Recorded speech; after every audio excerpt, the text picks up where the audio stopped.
Good morning friends, this is Dr. Nisha. Welcome back to our channel Body, Mind and Homeopathy. Today we will discuss about the myths about homeopathy. हम लोग कई बार homeopathic medicine लेने के लिए जाते हैं, लेकिन कई बार कुछ डाउट्स होते हैं हमारे माइंड में कि हम होम्योपैथिक मेडिसिन इस डिज़ीज़ के लिए लें या ना लें। क्या होम्योपैथिक मेडिसिन इतनी जल्दी एक्ट कर पाएगी या हमें एमरजेंसी की कंडीशन से निकाल पाएगी। तो आज ऐसे ही कुछ पॉइंट्स लेके मैं आपके सामने आई हूँ। फर्स्ट पॉइंट आता है हमारा मिथ्स अबाउट होम्योपैथी में, होम्योपैथी एक्ट्स स्लोली। ये तो हम सभी जानते हैं कि कोई बंदा आप या कोई पेशेंट आपको बोलता है कि हाँ जी आप होम्योपैथिक मेडिसिन लेने के लिए जा रहे हो, है ना, नहीं फीवर है जी, या मेरे तो पेट दर्द बहुत ज़्यादा हो रही है या कहीं भी पेन हो रही है, तो हम होम्योपैथिक मेडिसिन को कभी भी प्रेफर नहीं करते।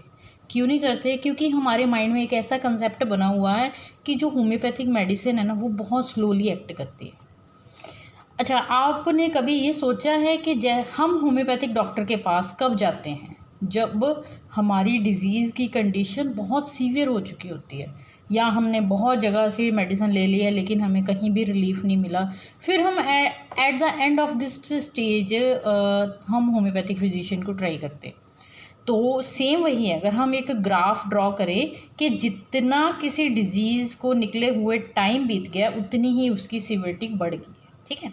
तो हम जब टॉप की सीवियरिटी के साथ और बढ़े हुए टाइम के साथ होम्योपैथिक डॉक्टर के पास जाएंगे तो हमें क्या चाहिए कि हमें भी उस डॉक्टर को थोड़ा बहुत टाइम देना चाहिए, ठीक है।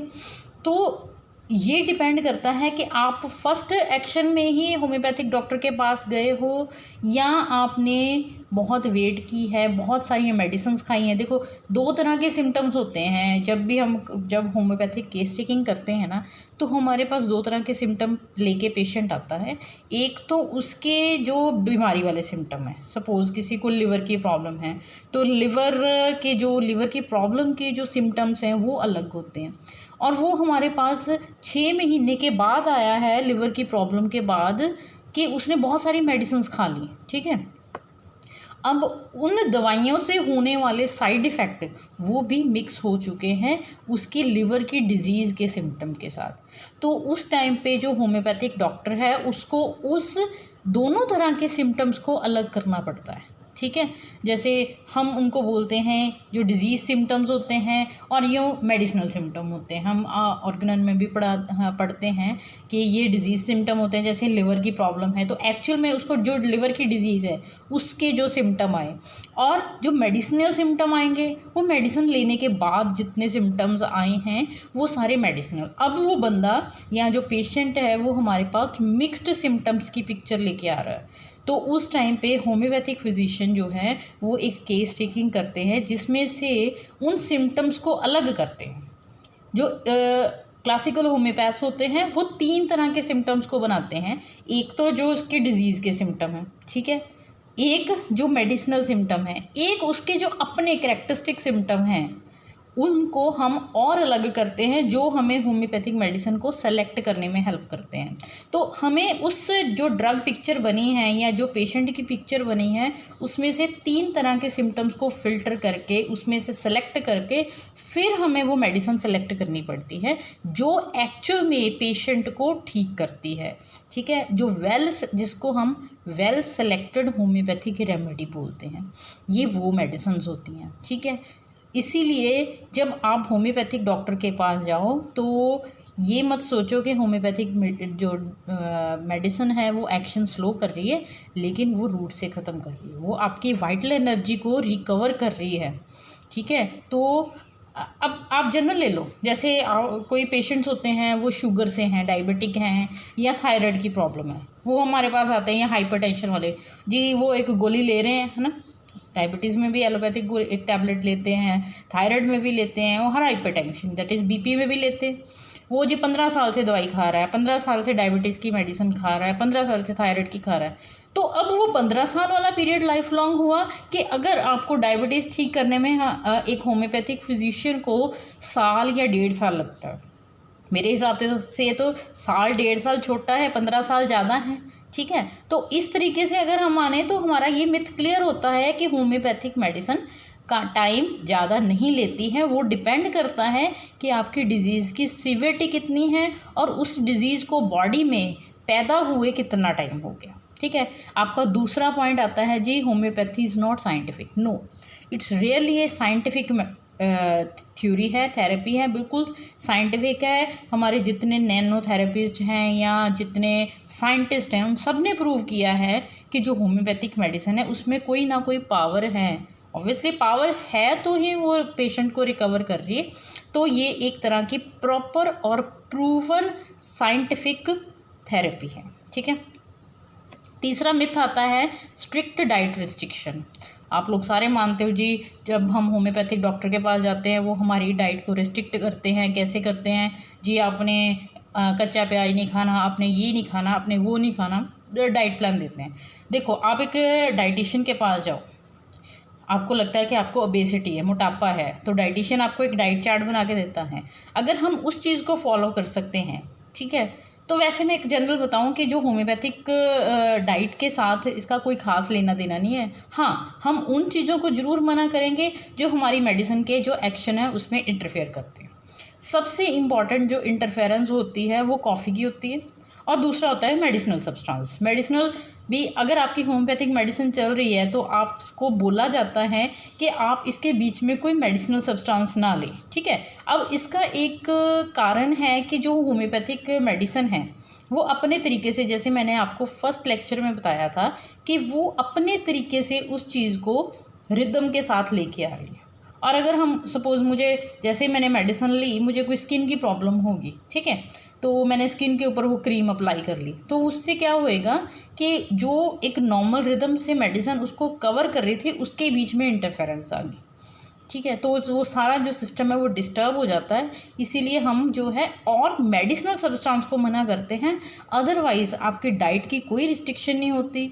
ठीक है। हाँ, अगर आपको लगता है कि अगर मैं ये चीज़ खाऊं तो मेरी प्रॉब्लम बढ़ती है, सपोज़ मैं कहती हूँ कि मेरे हेडेक की प्रॉब्लम है, मेरी हेडेक की जो है मेडिसिन चल रही है होम्योपैथिक, अगर मैं डॉक्टर को बोलूँ कि डॉक्टर साहब मुझे मीठा खाऊं तो मेरा हेडेक बढ़ जाता है, एग्रावेट हो जाता है, तो ऑब्वियसली हर डॉक्टर, चाहे वो होम्योपैथिक है चाहे वो एलोपैथिक है, वो आपको थोड़ी देर के लिए बोलेगा कि आप जब तक आपकी मेडिसिन का कोर्स चल रहा है तब तक आप मीठे का परहेज़ करो, मीठे को अवॉइड करो, जब तक मेडिसिन आपको 100% रिकवर नहीं करती। तो ऐसी डाइट रिस्ट्रिक्शन आपको हर डॉक्टर देगा। इसमें कोई वो मतलब दो राहे वाली बात नहीं है कि होम्योपैथिक फिजिशियन आपको ज़्यादा डाइट रिस्ट्रिक्शन दे रहे हैं और एलोपैथिक या अदर मोड ऑफ ट्रीटमेंट जो है वो आपको कम रिस्ट्रिक्शन दे रहे हैं। देखो, डाइट रिस्ट्रिक्शन सिर्फ और सिर्फ रिलेटेड होएगी योर डिजीज़। ठीक है। इसके अलावा और कोई डाइट रिस्ट्रिक्शन नहीं होती है। आगे आता है आपका myth, can treat acute disease. Yes, हम हमेशा सोचते हैं या मेरे पेट में बहुत ज़्यादा दर्द हो रही है तो मैं पेन किलर ले लूँ, या मुझे 100+2 फीवर है, 3 फीवर है, तो मैं ना पैरासीटामोल या कोई ले लूँ। नहीं, होम्योपैथिक मेडिसिन में एक्यूट डिजीज़ में भी 100% एक्ट करती हैं। पर क्या होना चाहिए कि वो जो मेडिसिन है वो वेल सेलेक्टेड होनी चाहिए। वेल सेलेक्टेड क्या है? हम जब एक एक्यूट केस टेकिंग करते हैं उसमें हम पेशेंट के कुछ सिम्टम्स पूछते हैं, 2 4 5 बातें पूछते हैं, उसकी थर्स्ट क्या है, उसको ठंड लग रही है, गर्मी लग रही है, या 1-2 सिम्टम माइंड के लेके उसके हिसाब से उस मेडिसिन को एनालिसिस करते हैं, और वो मेडिसिन 100% एक्यूट कंडीशंस में भी आपको रिकवर करती है।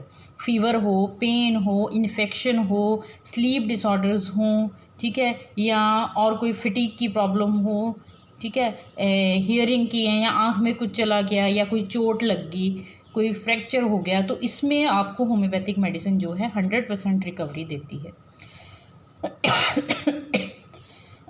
Homeopathic medicine can treat serious और एडवांस डिजीज़ और सर्जिकल डिजीज़। बिल्कुल करती है जी।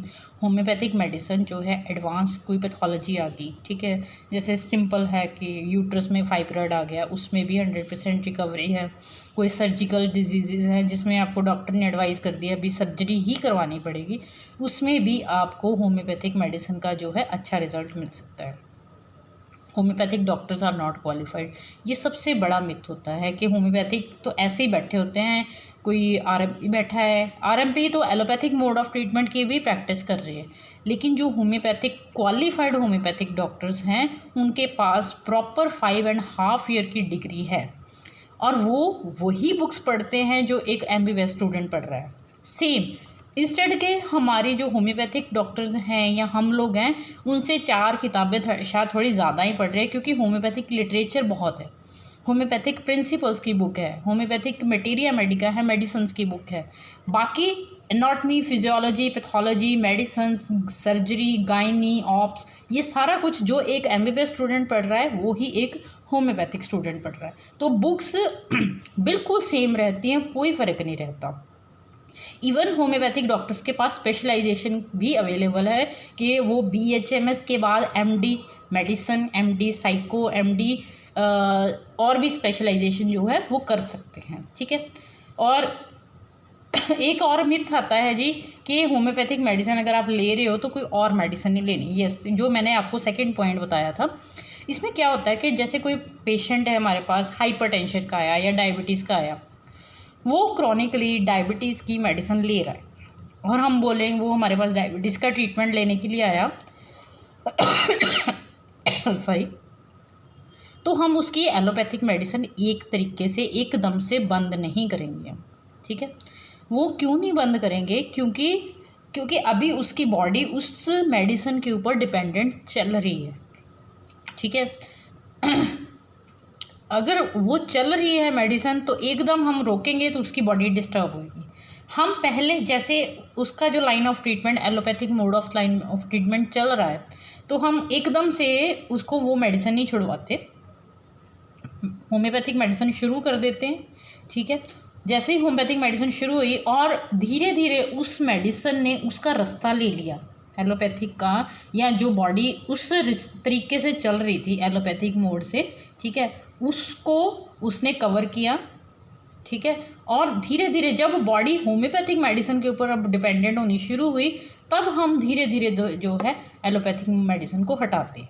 तो एकदम से कोई भी मेडिसिन नहीं छुड़वाई जाती, सारी जो मेडिसिन्स हैं वो एक तरीके से छुड़वाई जाती हैं कि हाँ जी, अब जैसे आप रेगुलर एक टैबलेट ले रहे हो, अब 2 दिन के बाद ले लो, फिर 4 दिन के बाद ले लो, फिर हफ्ते बाद ले लो, फिर 10 दिन के बाद ले लो, और धीरे धीरे उसकी जो डिपेंडेंसी है वो कम करके होम्योपैथिक मेडिसिन को उसकी जगह पे रिप्लेस किया जाता है ताकि पेशेंट को उसका कोई भी साइड इफ़ेक्ट ना आए। तो आज मैंने जो आपको मिथ्स क्लियर करे हैं होम्योपैथी के, आई थिंक सो कि आपको कुछ कंसेप्ट क्लियर हुए होंगे। अगर आपको कोई भी क्वेश्चन या कोई भी क्वेरीज चाहिए तो आप मुझे फ़ोन कॉल कर सकते हैं, मेरे चैनल पे मेरा फ़ोन नंबर अवेलेबल है, फिर भी बता देती हूँ 9872471518। मेरी क्लिनिक है Pankaj homeopathic clinic, Pathankot, district Pathankot, Nangalbur है एरिया, आर्मी एरिया है, डिस्ट्रिक्ट पठानकोट में आता है। आप मुझे वहाँ भी ट्राई कर सकते हो और मेरा फ़ोन नंबर भी ट्राई कर सकते हो, और ऑनलाइन केस टेकिंग भी अवेलेबल है। Thank you everyone, have a safe day.